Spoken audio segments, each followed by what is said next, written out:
Hello everyone, స్కానింగ్లో ఉమ్ము నీరు ఎలా చూస్తామో నేను ఇప్పుడు మీకు చూపిస్తానండి. యాక్చువల్గా 2 టైప్స్ ఆఫ్ మెథడ్స్ ఉంటాయి.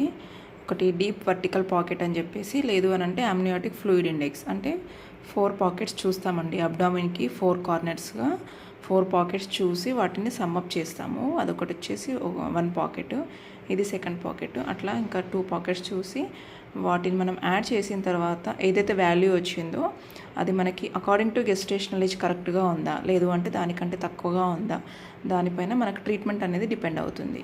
సో 9 months కంటే ముందు మనకు ఉమ్మనీరు కనుక తక్కువ ఉన్నట్టయితే మనము ఇంజెక్షన్స్ లేదంటే పౌడర్ ఫామ్ అలా ఇచ్చి పెంచుకోవడం అనేది జరుగుతుంది. At the time of delivery మనకు తక్కువ ఉన్నట్టయితే కనుక మనకి ఐదర్ నార్మల్ ఆర్ సెక్షన్ అనేది చేయడం జరుగుతుందండి. ఇది 4 పాకెట్స్ మనం చూస్తున్నాం కదా, 1 2 3 4. సో ఉమ్మునీరు తక్కువ ఉన్నట్టయితే కనుక టెన్షన్ పడకుండా మీ డాక్టర్స్ని కన్సల్ట్ అయితే మీకు బెస్ట్ మెడికేషన్ అనేది చెప్తారు.